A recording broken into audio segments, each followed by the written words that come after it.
BoLS fans, AdamHarry back again with another BoLS Retro Corner review. We haven't done one of these in a while, so I actually brought a guest. Say hi, Abe. Hi. Got Sable Abe with me. We're going to go through the Warhammer Storm of Chaos campaign book, right? Yeah. Pretty exciting stuff. So Abe, this was kind of like, what would you say, the golden age? This was, yes, you could say kind of a golden age of old Warhammer fantasy. Yeah. This book came out back in 2004. Yeah. And it was the second, I believe, of the campaign books they did. Right. In the big summer campaigns. They had done the Shadows over Albion. Yep, remember that previously. one. Yep. But that was just kind of a thin White Dwarf one. This was a much more substantial book. Yeah, this is the size of the old army books, basically. Right. So this was like a legit, like full-on campaign. And this chronicled, and it was tied in through a ton of different stuff over the summers. Yes. Where they had White Dwarf stuff, little things, campaigns, the worldwide campaign when they used to do the big interactive online maps with that, if you remember. They're bringing those back. Yeah. So that's kind of a good time to talk about this with those campaigns. Absolutely. And then just to flip it over, I want to show the back off real quick. Yeah. This is what old school cover.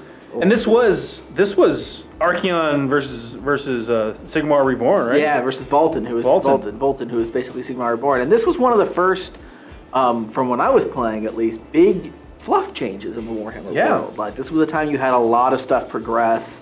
Yeah, the story actually moved forward. Yeah, it was kind of a big deal, which was cool. A lot of the stories didn't stick around very much. Like the Albion campaign, for instance, was here, but it was kind of an offshoot on the side. It was kind of a flash in the pan. Yeah, and nothing really stuck around much. Whereas this book actually had some long-term repercussions. So let's go ahead and get in there. Let's do that. And real quick too, we do want to say we are going to talk about some of those big changes. Yeah. So there are going to be some spoilers. Yeah. So if you're worried about getting a 10-year-old book, 12-year-old book at this point spoiled, maybe stop watching now and, thanks for watching. But we're going to keep going. So, Abe, why don't you go ahead?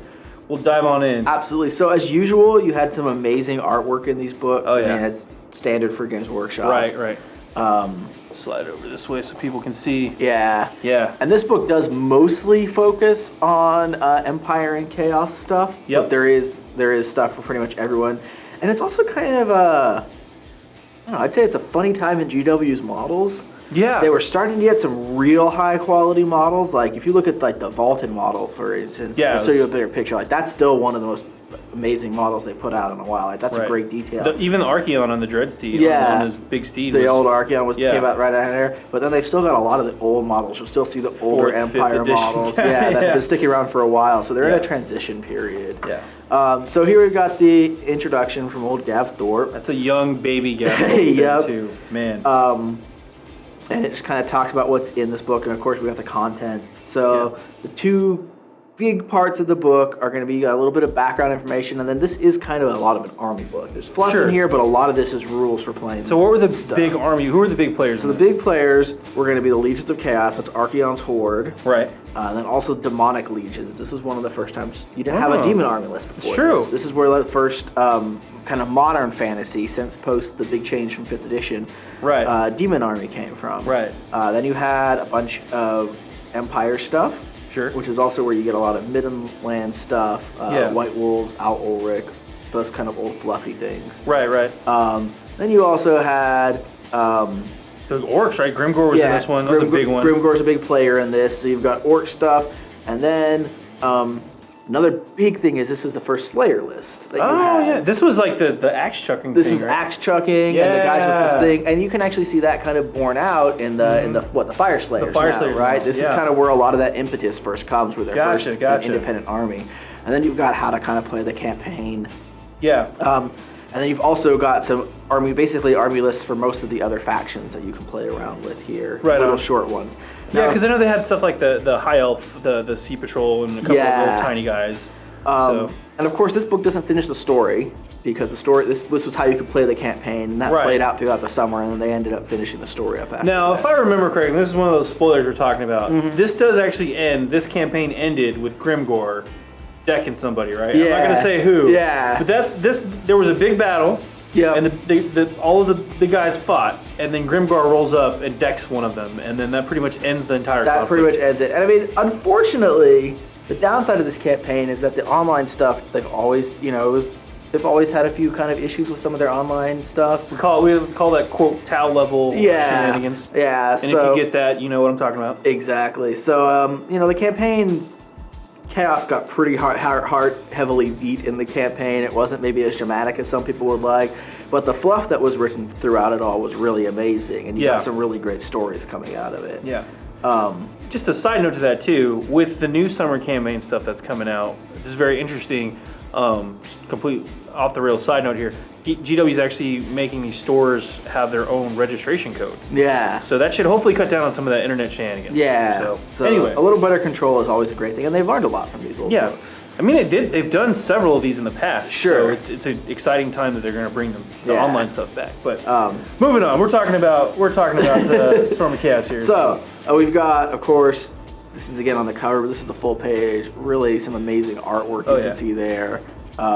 Falcon stuff versus Archaeon. Versus Archaeon, and that's, I guess, Middenheim is the big siege. It's kind of the set piece around all of this. Oh yeah.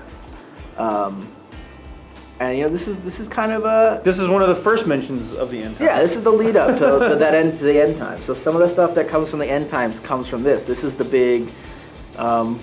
Modern chaos invasion. There had a big one in the fluff since like the Great Invasion back when Prague fell, and you had the Battle of Prague and the Great Alliance where the elves came over and taught humans magic, and Magnus the Pious and all of that back in the ancient parts of Warhammer lore. The ancient Warhammer lore. Yeah. Right. This was the first quote modern, basically post 4th, 5th edition. Yeah, big change storyline-wise. Post 5th edition, big first story change. This was the big time that you got to play out some kind of big chaos invasion, because everything else had been way in the past. Yeah, the chaos was basically relegated to like marauders and raiders in the north, and like sure they would come down occasionally, but the real threat was like the undead and the orcs, and chaos was just this thing that kind of floated up in the northern reaches, and the dark elves were fighting with them. And but then Archaeon shows up. Archaeon shows up, and I mean, if you play 40K, it's very similar to the Black Crusades. Yep. This was within a couple years of the big 13th Black Crusade, the Eye of Terror campaign. This was that era. Yeah. So it's kind of the same idea in a lot of ways. A big chaos invasion that everyone gets involved in. And then there's one of the Archaeon models. Yeah, so I mean, you still kind of got like these really cool, more modern fantasy Archaeon models, and then you're still using, your really old Empire handgunners from like, even almost probably close to 10 years from before this was built. Like 2000, 92,000. We're talking like 94, 95. Yeah, or something. Yeah. So these are, ancient. Yeah. So we got fluff. We got kind of the track of their invasion on this map. I love these maps. They had great maps in here, and you can see that the big players in this, you've got Archaeon, and then you've got a Herald of all the different gods, right? And an undivided Herald. I think that's his kind of his Herald personally, right? And then you've got the Empire that are fighting back. You've got the Lothian Sea Guard that have come in. You've got Grimgor. Grimgor's right here for you folks at home, who's doing his stuff, and then you've got the Slayers. Yeah, and they're marching up here. It looks like they're marching maybe to fight Chaos, but Grimgor's coming to fight back. So. Yeah. So you had, and basically the fluff behind this is Archaeon gathering up all the Northern hordes. He's the Ever-Chosen, and he's completed his 5 challenges. Right. He's got all the tools now. He's got all the blessings of the Dark Gods. He's ready to do his thing. If you've played Total War Warhammer, this is basically the Chaos Invasion that takes place in that game. Right, yeah. That game, the central mechanic that evolves around a big Chaos Invasion building up and invading is basically this. It was all based off of this book. That is Archaeon getting a big thing together. There you go. This is where that comes from. And actually, if you play the Archaeon story, one of the first missions is him... all the missions, you start trying to get the Chaos guys in your control, starting in the big campaign. Right. So, yeah. Yeah, they don't quite call it this, Storm of Chaos, but that's what it is. It's based on this map. It's very familiar to you. Right. So you've got that going on, and then this is all about the Chaos Hordes. This is Archaeon becomes... the Ever-Chosen. This is where you get Volkmar. I don't know if you know the story of Volkmar. It's one of the He was the College of Magics. He's the Grand Theogenist. Right.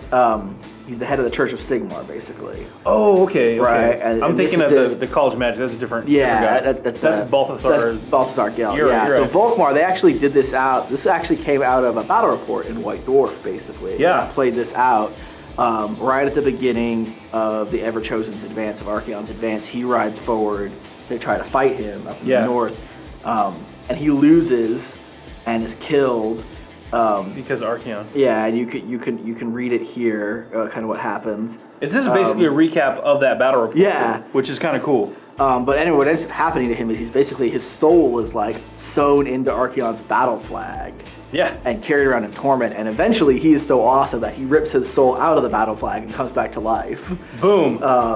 And is like reincarnated by Sigmar. So basically what you're saying is if you kill a really important guy in fantasy, maybe don't keep any trophies. Yeah. Maybe leave their soul alone. Yeah, but he was one of the casualties that had, for a while, that lasted. I mean, characters actually died. There's another big, one of the biggest characters in this ends up dying at the end. Which we'll get to. Yeah. So stick around for that. So yeah, Volkmar. So this, just kind of puts forward his big advance, and then you've got the different characters. Yeah. So you've got some of the, you got a lot of really cool models that are still used, came out of this era. And some of them that we wish would disappear. Right. Not pointing any fingers. Right. No, what? No, just tapping the page here. Yeah. So yeah, you've got, these are going to be the Chaos characters. You've got Crom, not at all. Nothing to do with Conan. Yeah, nothing to do with with Conan. Nothing. Yeah. But he's big. He's the Herald of Archaeon. He doesn't live under the mountain undivided. or anything like that. No. Not that Crom, different guy. And then another big thing that came out of here is the Hell Cannon. Yeah, one of the first and only artillery pieces for Chaos. Yeah, and that stuck around. Yeah. Still around. It's still around, yeah. It's a pretty major thing, and again, if you played Warhammer Fantasy, Total War. Total War, yeah, that's a big thing in there. So this is where the Hell Cannon came from, and that's, it's still a pretty because cool this was actually one of the first books where they introduced this. They introduced the Slayer's artillery piece. Yep. I think there's a couple, one or two more units that they introduced. They introduced the units, this one? yeah. Yeah. And this is one of the first times, and a few times, they don't do it a ton, but one of the times that they actually introduced just standalone units you could add into your army. Yeah. They do it a lot more now, obviously, Sure, especially with like 40k. Right. So yeah, you've got the Hell Cannon here, which was pretty beastly at the time. Oh yeah. Then you've got rules for how to play Archaeon's special army. And then if you notice, they actually have points for specific units, which was kind of cool. Yeah. Like the Flayerkin here. Yeah, and this is kind of some rules about how to play a campaign. Right. About that, just kind of a short one. Lots of pictures of, classic. Man. Classic. So these, just want to say, like, these Chaos Warrior models, yep, they've been around the block. Yeah. But for all of their, let's call it lack of posing options, they were one of the best units in the game simply because they would actually rank up 100% of the time. Like, if you've ever played a different army and you also had Chaos, you're always like, man, why don't these guys ever rank up like my Chaos Warriors do? Yeah. Just for some reason. Yeah, I know those models are old. They're still solid models. They're still awesome though. Yeah. I love these models. Oh yeah. So this is a classic Games Workshop book. You got lots of modeling tips. You got lots of different painting tips. For sure. It's really cool. And then of course you had Demonic Legion. So this was the first time that you got in Modern Fantasy, maybe ever in Fantasy, a actual list for playing just demons. Yeah, it was a big deal. Yeah, it was a really big deal. So you've got Becklor. This is his first major appearance, This was his first major appearance. He was kind of hinted at, I think, in the Albion campaign. Yeah. There was the Dark Master they always alluded to. Yeah. Guess what his name is? Yeah. Yeah. And this model, I think they had said was going to come out for the Albion campaign, but they pushed it back for this or something. It was kind of a weird thing with the model. Yeah. But it's a great model, and then you get, of course, how to field a whole army of demons. Yeah. And this is big. They didn't have models for all of these then, but now they mostly do. And this became a big thing for the editions of Warhammer. This was also a weird thing too because you could actually mix Chaos God units. Yeah. Because they were all under the banner of Archaeon, and he kind of put all that squabbling. They kind of shut it all down and said, "Hey, let's do this." So I think they might have had. Did they have? I think they had a couple of animosity things, but there were some rules for that somewhere for some of the stuff. But I mean, you get like, this is the first. I think this is the first mention that I know of like Blood Crushers. Yeah. Which they didn't have models for at the time, but are obviously big in both 40k and fantasy now. or Age of Sigmar now and stuff. Yeah, I have some Skull Crushers, which are the mortal guys riding the Juggernauts. So Yep. Yeah. But yeah, you kind of had to convert a lot of stuff still, but that was part of the fun of the time. Yeah. Especially these books where they would put out stuff and then it wasn't necessarily, hey, here's this new thing you have to spend all this money on, but here's a cool idea you can convert something for just for this campaign. Yeah. You know? Next, we've got the Empire section. And that's your this was the old classic Empire Army book at the time. Right. So there's the story of Vulcan. Yeah, this is him. And at the time, they actually had like 3 different versions of him. Yeah, that that's came out right. slowly That's over right. the White Dwarf. That was like Apprentice Vulcan and then like General Vulcan or something. Vulcan. Vulcan, not Vulcan, different guy. Different hammer guy. and then him in here. Sorry. And you've got another one of the great maps. The Northern Empire and Kislev. Yep. Don't attack them in the winter. Yeah. Bad time. Again, all of this, and a lot of this deals with Al Ulrich, Ulrich the White Wolf, and his Al Ulrich is his champion, the head of his church. Yep. And White Wolf guys. So you got a lot of cool stuff, and then you got the rules. You got some, again, really cool pictures of the big cannons at Middenheim. Yep, and this is actually, this picture, this Vulcan in particular. Yeah. This was like the ultimate. Yep. This is after he'd been discovered, after he'd been trained up, after he'd already won some battles. He's got Galmaraz the hammer. Yep. He's got the Elven Steed, which is super awesome. Yeah. He's got the mithril, or not the mithril armor, the Grommel. Grommel armor. The Dwarven armor. Yep, that was made for Sigmar. Yeah. Like he almost can't die. These rules are crazy if you play at the time. But yeah, so you've got. But he was equally as crazy as Archaeon. Basically. Oh yeah. It was a good fight there. Yeah. So you've got Vulcan. You've got rules for Karl Franz. You've got rules for different elector counts, like Boris Todbringer, and you've got Al Ulrich. Yep. So you got lots of these, and again, you had some really cool models like this that came out, and then some older models. This like is that. kind of. I know he's wearing the wolf gear anyway, but he kind of looks a little bit like a space wolf with some of the later on incarnations of the space wolves, especially that one model where he's actually gripping the axe. Yeah, absolutely. You can kind of see where the inspiration came from for a lot of stuff. And then you got a lot of stuff about Middenland and Middenheim and their backgrounds, because they actually got a whole army list in here. Yep. They have their own special rules here. Yep. So the crazy stuff with, where was it? Crush the Weak, Grandmaster, all that stuff. This is really cool, because they basically took all the Sigmar stuff and made special rules for these guys. Don't follow Sigmar. This was a big window into the Warhammer world at the time. Which is exactly, and that's something they didn't really explore a ton, but there were actually other, I guess, sects or not all of the Empire worship Sigmar. Right. They did have something like 12 gods or something, more. And if you play Total War Warhammer, you'll see little hints to that within it. You can build their Grand Cathedral at Middenland, and people will make reference to Mor, the god of death, and stuff like that. So it's really cool, actually. But they had a whole list of magic items that were special for them. A lot of it was cold themed. Yeah. Cold themed. So they were the winter guys. And magic items they couldn't take also. Right. Because you're cold themed. Yep. And then they had their whole army list. Didn't they have an Empire Knights, like a subset of Knights that were really good? Yeah, the Knights of the White Wolf. Yeah, those guys. That used hammers instead of lances. Yeah. Yep. They had been around for a while, but this was kind of their big prominent thing. That was kind of where they got first introduced, right? Was the Knights of the White Wolf. And this kind of built the whole list around that concept of like, hey, what if there are these other guys? Yeah, so they're really good. There was the Tüdingen Guard, which you can see here, which were basically great swords with more wolf things. Getting kind of a glare, but more wolf things and hammers instead of swords. Right. And then they had things, like, again, kind of like you talk about the Space Wolf thing, like you've got like Wolfkin and hounds that they take with them, Yeah. We never see that again, ever. Right.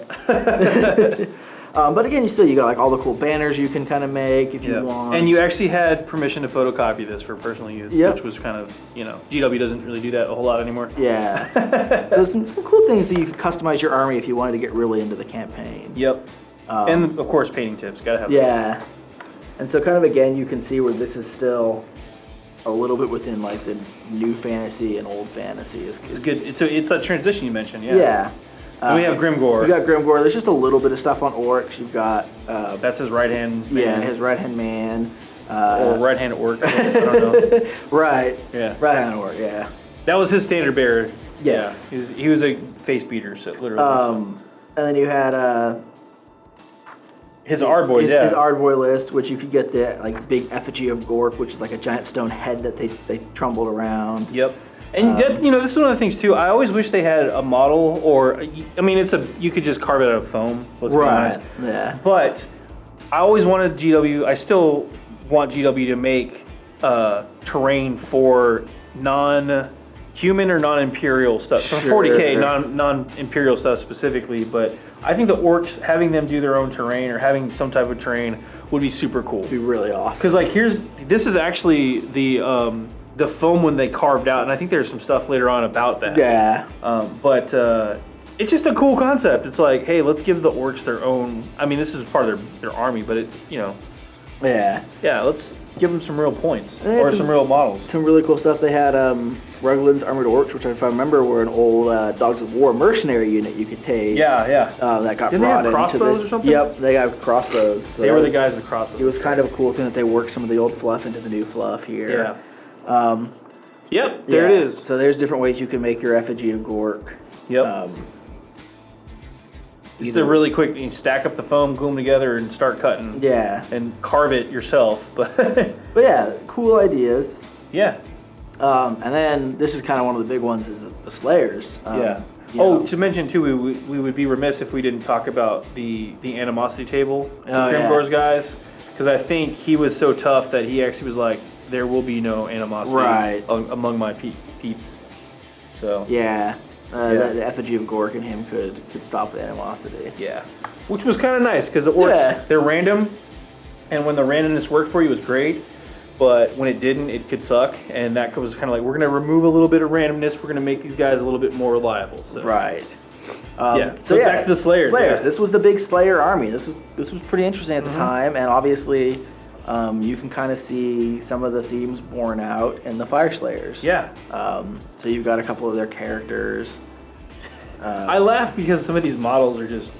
I mean, they're dwarvish over the top, right? Yeah. So that means giant orange beards. So you've got the Doom Seekers, which are the guys that have like the axes on chains. Which we see now. Yeah.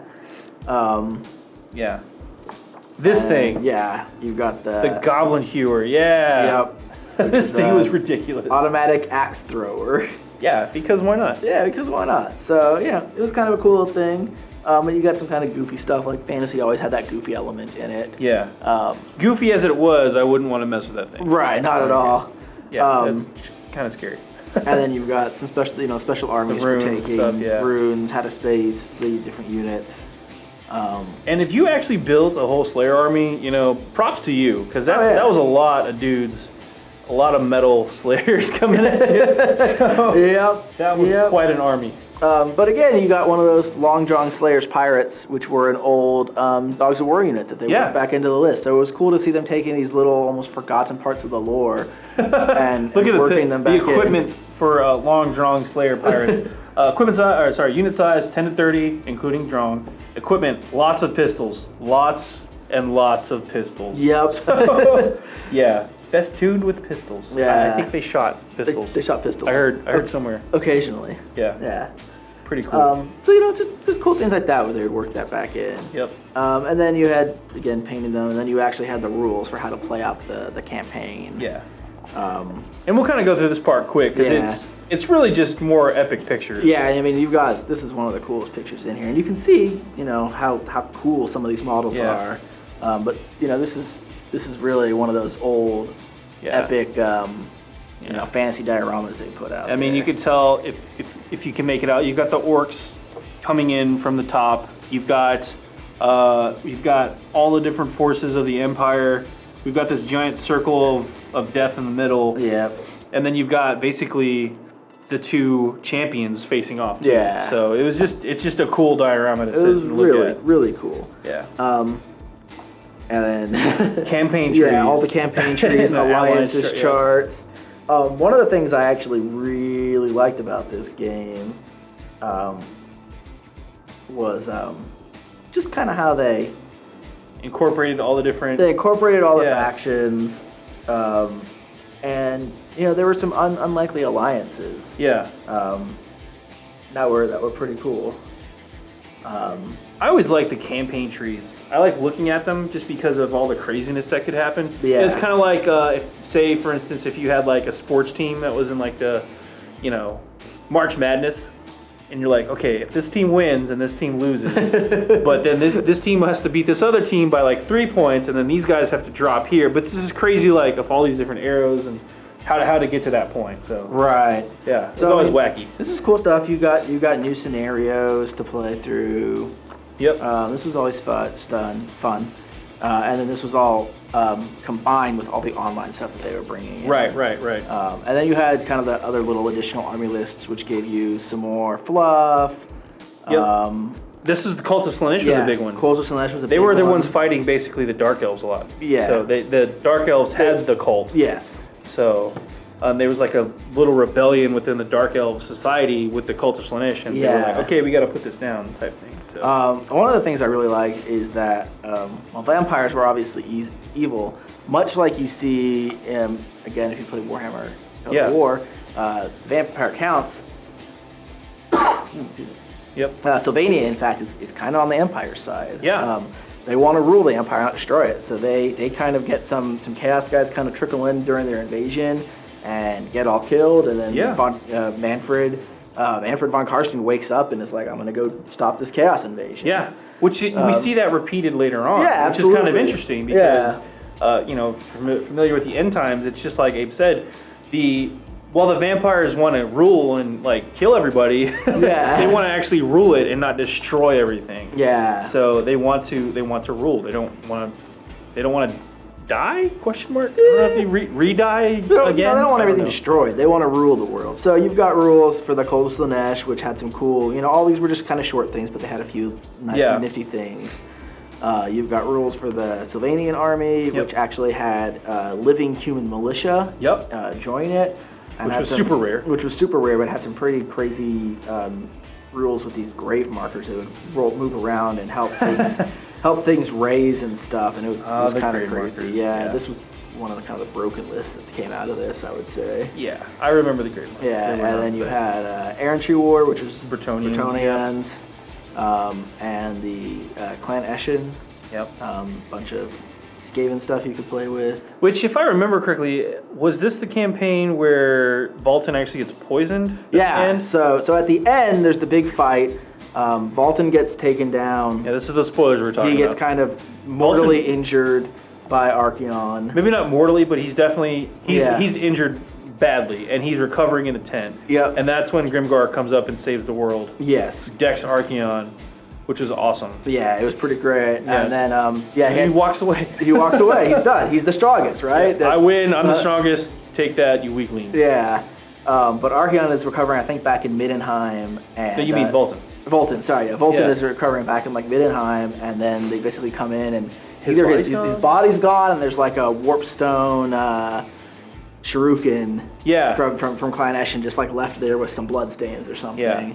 And they never really resolved that. They never resolved it. They kind of left it up to the players to decide what happened. Yeah. Like, did he get killed and captured by the Skaven?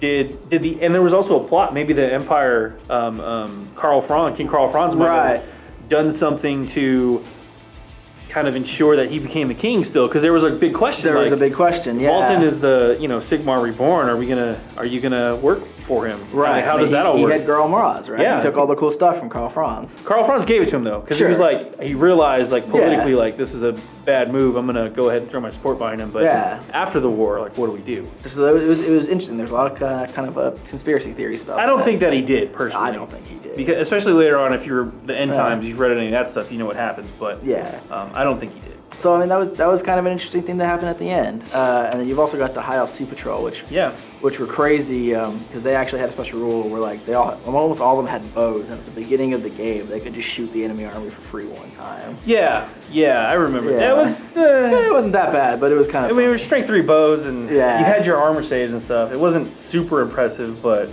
man, some bad rolls, and it would be kind of rough to recover from that. So Yeah, and So that's pretty much it. You've got a few their old showcases. I don't know if they still do this with any of their books. I don't know if they still do, but these are definitely some older, really well done paint jobs. And a lot of these were just people who would submit them and stuff. Not necessarily not necessarily employees. Yeah, maybe they entered them in like a contest or whatever, and they took pictures. But very cool stuff. This is one of my favorite.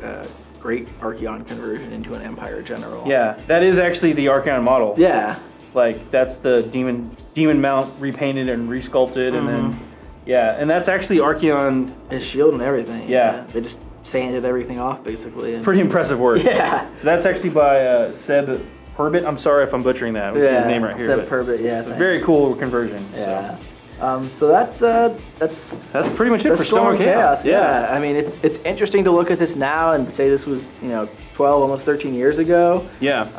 But some of the ideas that they put out in this are still alive, even in Age of Sigmar, and especially in kind of the campaign systems that they're putting out. Yeah. So it's been pretty cool to go down this Retro Corner review. Abe, thanks for coming by and dropping some knowledge on us.